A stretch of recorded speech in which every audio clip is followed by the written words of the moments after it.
Hello everyone, welcome back to my channel with a new vlog. আজকের বেশ অনেক দিন পর চলে গিয়েছিলাম মেলাতে। মেলাটা আমার বাড়ির কাছে হচ্ছিল না, বেশ অনেকটা দূরেই হচ্ছিল। প্রায় 40 মিনিট গাড়িতে আমরা পৌঁছে গেলাম মেলায়। তবে আজকের মেলার ব্লগটা একটু আলাদা হবে। কি কি জিনিস পাওয়া যায় সেটা না করে ওদের জীবন কাহিনী আজকের আমরা শুনব। কেউ 10 বছর, কেউ আবার 20 বছর ধরে এই পেশাতেই আছে।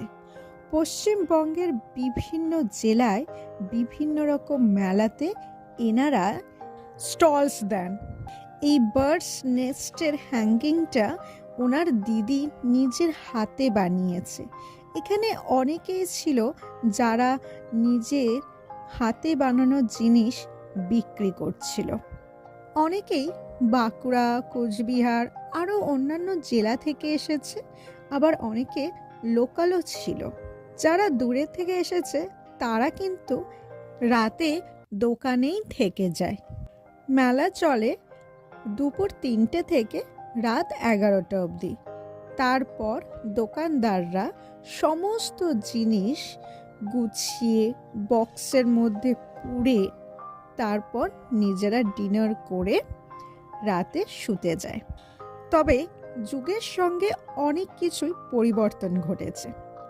ওনারাই বলছিলেন যখন ওনারা ব্যবসা শুরু করে তখন শীতকাল ছাড়া সারা বছর সেরকম কোনো আমদানি ওদের হতো না, কিন্তু এখন সারা বছরই ওনাদের ডিমান্ড। তার ওপর জিনিসপত্রেরও অনেক রেভলিউশন হয়েছে। আগে মাটির জিনিস বেশি বিক্রি হতো, এখন কাচের, লাউপলা আরও বিভিন্ন রকম জিনিস যা প্লাস্টিক কিংবা ঘর সাজানোর জিনিস, এইগুলোর প্রতি মানুষের আকর্ষণ বেশি হয়ে থাকে। কেউ মায়ের অসুখের চিকিৎসার টাকা জোগাড় করতে, কেউ আবার কলেজে ফিস জমা করতে, কেউ আবার স্কুলে নিজের ছেলে মেয়েদেরকে ভালো শিক্ষা দেওয়ার জন্য এই পেশা বেছে নিয়েছে। এমনও সময় যায় যখন মাসের পর মাস, বিশেষ করে এই উইন্টার সিজন টাইমে বাড়ি ফেরা হয় না। পরিবারের কাছ থেকে দূরে থাকতে হয়, কারোর সন্তানের কাছ থেকে, কারোর মা বাবার কাছ থেকে। প্রত্যেকের জীবনের স্ট্রাগলটা খুব ডিফারেন্ট। আমরা বাইরে থেকে অনেক সময় জাজ করলেও আমরা তাদের ইনার ভয়েসটাকে কখনোই রেকগনাইজ করতে পারি না।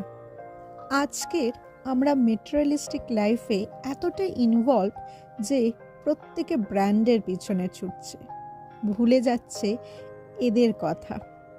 ছোটবেলায় মেলায় গিয়ে এটা ওটা কত কিছুই না মার কাছে চাইতাম।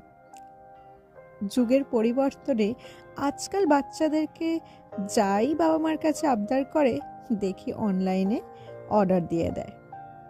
সত্যি জেনারেশন কত আপডেটেড হয়, জীবনের সব কিছুই কেমন বদলে যায়, কিন্তু মেলার এই অনুভূতিগুলো সারা জীবন থেকে যায়।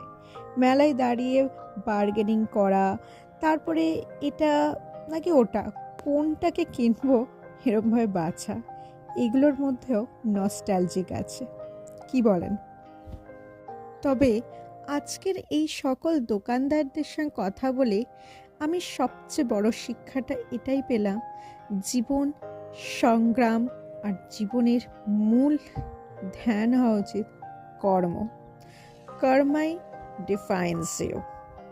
নেক্সট চলে গিয়েছিলাম আম পাপড়ের দোকানে, যেখানে গিয়ে জানতে পারি আচারগুলো নাকি বাড়িতে বানানো, আর এই পাঁপড় এগুলো সব মেশিনে বানানো। আমরা নিয়েছিলাম সাবুর পাঁপড়, আম পাঁপড়, সুজির পাঁপড়, and I must say they all are delicious. মেলার একদিকে ডান্সের কম্পিটিশনস চলছিল, সেখানে এই ছেলেটা সকলের আকর্ষণ করে, কারণ খুব কম ছেলেদেরকে আমরা ক্লাসিক্যাল ডান্সকে পারফর্ম করতে দেখি। তারপরে ছোট্ট ছোট্ট বাটারফ্লাইজে পুরো এরিয়াটা অনেক বেশি কালারফুল আর চেরিশিং লাগছিল। ওয়েল, যদি আমার চ্যানেলে তুমি নতুন হয়ে থাকো তাহলে প্লিজ সাবস্ক্রাইব করে দিও, আর পাশে থাকা বেল আইকনটা অবশ্যই ক্লিক করে দিও, যাতে আমি যখনই ব্লগ ছাড়বো তার নোটিফিকেশন তোমার কাছে ইমিডিয়েটলি চলে যায় উইদাউট এনি ডিলে। দেখা হচ্ছে আবার next blog. Till then, be happy, be healthy, and as I always say, be positive in your life. আর ভিডিওটা ভালো লাগলে একটা লাইক করে দেবে। Thanks for watching. Bye bye. Have a very nice day. Please subscribe if you haven't.